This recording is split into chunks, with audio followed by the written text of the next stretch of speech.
Our initial reports gave us hope that Enzio Auditore would serve as an ideal candidate for future Abstergo projects.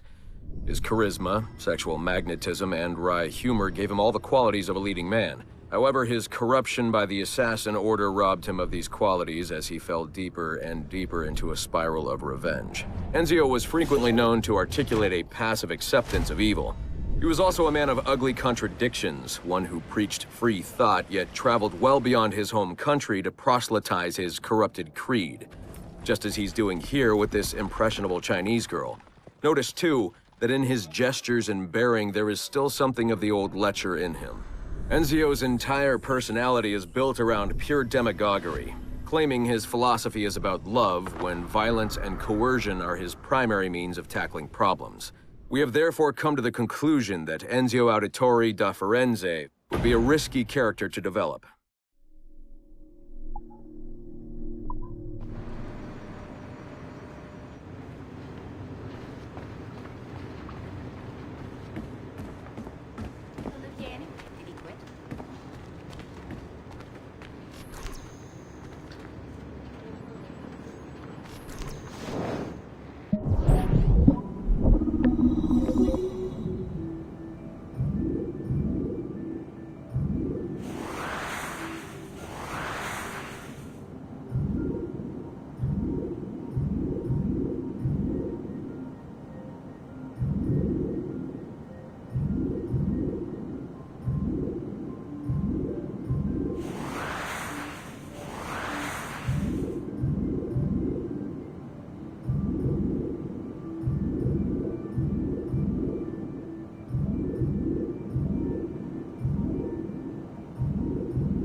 Chicago.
Surrogate Initiative, Test Session 32, January 11th, 1981. Host Eileen Bach, DNA sample SB1970.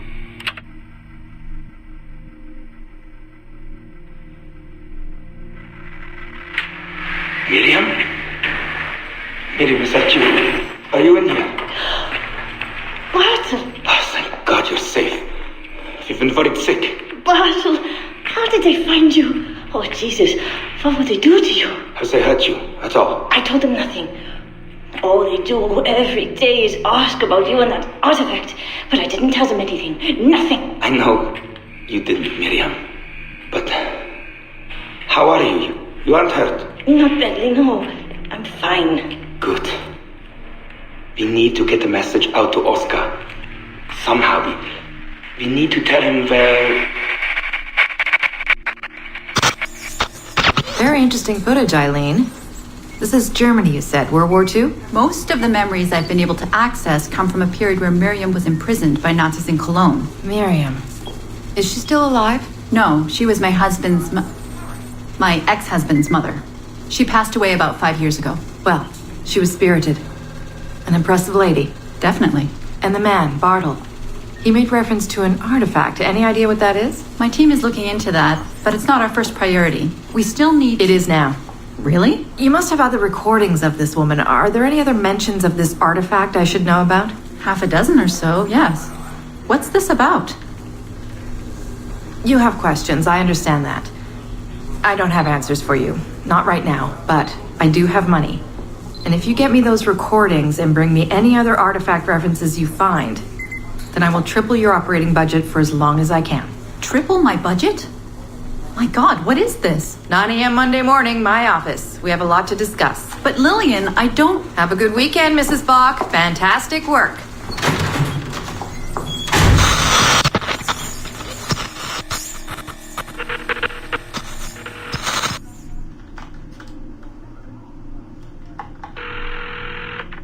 Hello, this is Carl. Hi, it's Eileen. Hey, how are you? Good. Busy. Cold.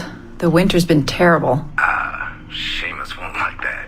The weather's been mild out here. Well, he's only coming for a month. He'll live. And I'll be so busy he won't have to worry about his mother bothering him. Still working 12-hour days. I should move a bed into my lab. Look, if you're too busy, Seamus can stay with me. No, I want to see him. We'll have fun. You're not too busy to be a mom and a genius. Of course not. His flight lands at 8:15 p.m. tomorrow night. You'll be there? Of course. 8:15. p.m. Let him know you'll be there. Thanks, Carl. I need to run. I'm sorry. Take care. You too.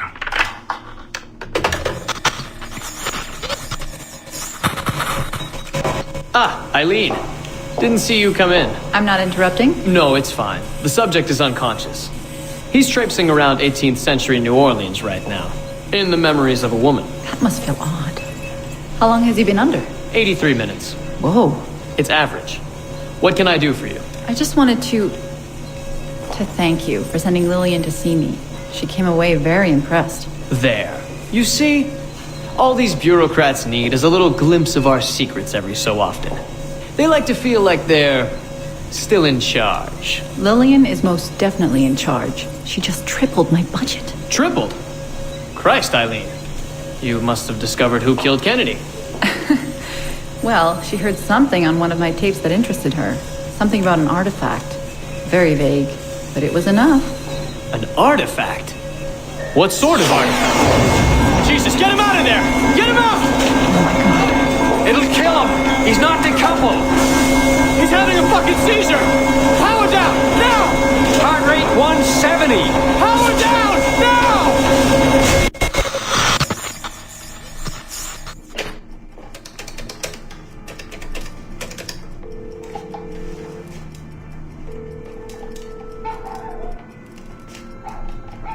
Eileen, Warren here. I was all ready to apologize for the late call, but you seem to be away. Maybe with your son. Listen. Since the unfortunate incident with Subject 1, there's been a lot of dire talk around the office about my Animus project. About shutting it down. About it being unsafe. Typical top brass bullshit. And if they shut me down, then your surrogate initiative goes away too. I'm sure you're already well aware of that. Well, let me be the first to reassure you. This will not happen.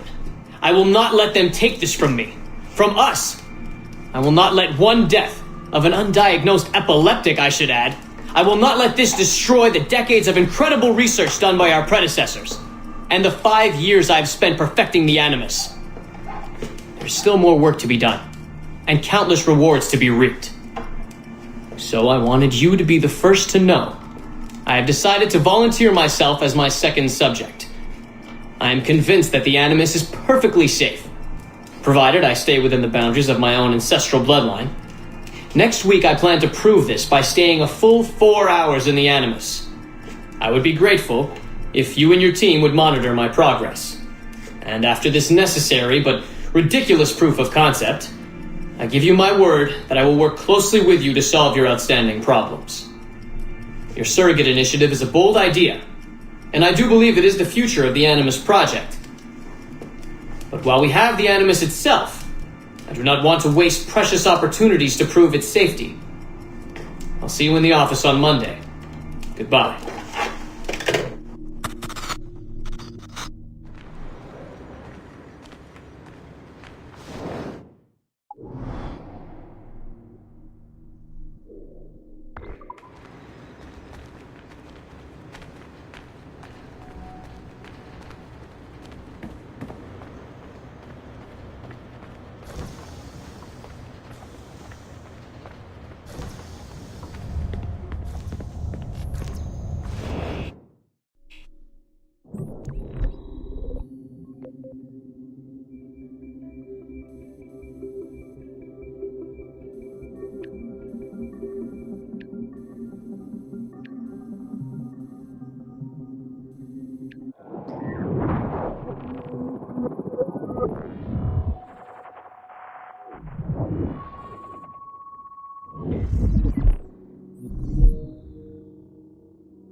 Our initial research into the life of Ratana Gaydon focused on a period spanning his late teens to his early 30s, but our researchers came away unimpressed by his calm and stoic demeanor, with occasional flashes of extreme anger.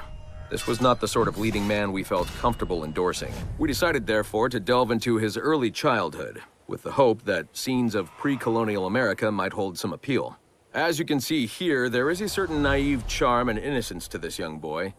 Unfortunately, our researchers found this young man's story deeply problematic as well. For one, the omnipresence of the Mohawk culture lacks the balance necessary to tell the true story of America. And secondly, the Mohawk language would certainly be an issue for most of our audience. We therefore feel that although Ratana Tankon's early life would be of some interest to our more educated viewers, it's unlikely that his story would appeal on a broader scale, being too foreign, as it were, to normal audiences. Our team recommends we pass on this property.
We are attempting to synchronize the DDS system.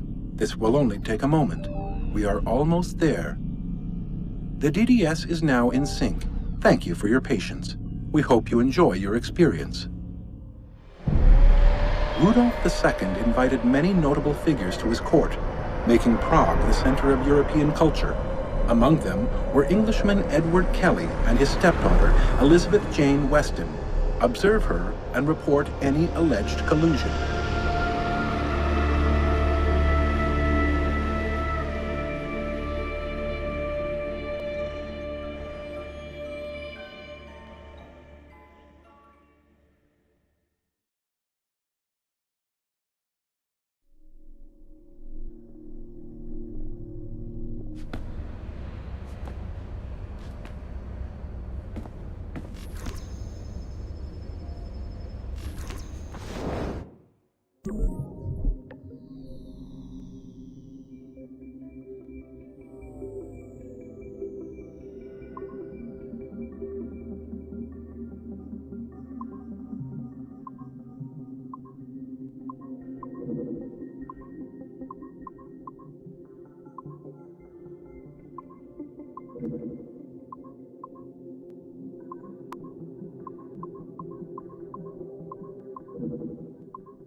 February 12, 1981. Qualitative personal interview with Subject 1 on ancestral research regarding Avalon de Grand Prix. How are you feeling? Any side effects? Not really. Aside from the headaches. They've been worse since I started staying in longer. But I don't want to stop. I like her. I want to know what she does next. What's it like? Reliving her memories. So different. The Animus, I mean. The past. At first it was confusing. Distracting. Like New Orleans, the stench. I wasn't expecting all the smells. Smell is the sense most directly linked to memory. When I'm in her memories, it's like I can smell more than I usually can. In general, women have a more acute sense of smell than men do. I had wondered how that would translate. Anything else? Yeah. She's smaller than me, but it's like her body could do more. Did that surprise you? At first, yeah. The ERA people might hate me for this or whatever, but I don't usually think of girls that way. Climbing things. My mom, my sisters. The animal feeling of Aveline sinking her hidden blade into the throat of... Go on. It doesn't feel feminine. What I think of as feminine. But then at the same time it does. Her center of gravity is way lower. That was a surprise. How easy it is to land. How steady I am on her feet. Sorry. This is hard to talk about. No, it's fascinating. This is what we need. Pure experience, in your own words. Okay. Can you tell me about Gerald Blunk? What about him? He and Avalon were close, but we haven't been able to ascertain if he might be your missing ancestor. Do her memories suggest anything to you? Does this make you uncomfortable? Remember, these are her memories. You're just playing them back. It's not even acting. You're a researcher. Like you say, I haven't experienced her consummating anything. That would be... Anyway, I think maybe she was confused. Oh. Well, first of all, I don't really know for sure, okay? I mean, guys think about sex more than girls, right? That's a fact. As a researcher, what did you observe? Does it mean she's more like a guy if she thinks about... Is that why she's able to assassinate... Well, okay, here's the thing. I don't know her thoughts, but from what's in her memories, physically, the fidgeting, some hesitation, what she looked at, who she looked away from, the things she didn't say when I expected her to. If I had to guess what it meant, I would think she was thinking about sex. But I'm a guy, so I would think that, right? So what does it mean for women to act that way? It has to mean something else, right? As a subject, you're able to observe more finely than I am in review. What about unwanted attention from men?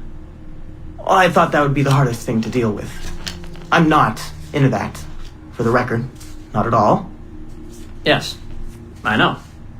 But the way she dealt with it, it happens so often. It's like You stop noticing everything she does to avoid it. Crossing the street, eyes in the back of her head. She knew how to handle herself.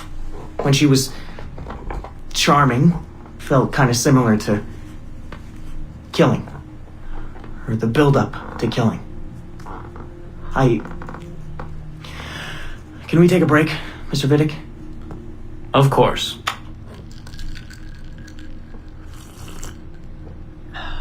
Ready to go on? Yes. Evelyn was black. And white. On her father's side. You're sensitive to that? I guess. I mean, I'm white. Aveline looks black, so that's different. But you get used to it. Like with the girl thing. Until someone makes you not used to it. What do you mean? I don't think I've ever had to think so much about what I'm wearing or how I'm walking. But Aveline, it's like she goes through her whole life in these uniforms. People expect her to behave in a certain way. Definitely. Sometimes I worry I'll slip up and play too relaxed at the warehouse and, I don't know, blow her cover. You can't blow her cover. I know. I'm just replaying the memories. I can't change them, I know. But I see it, right? It's a risk. It's... Stressful? Yes. It's best when she goes out as an assassin. On the roofs or in the bayou. I think she was more relaxed that way. Can you imagine? You're only relaxed when you're going to kill someone. Let's stick to memories rather than imagination. What about the slaves? They're kind of just... everywhere. I mean, that sounds bad. Slavery is bad, but no one's acting like slavery's bad. It's fun when she frees slaves. Is it supposed to be fun? We're not looking for supposed to. Focus on what it is.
Quit.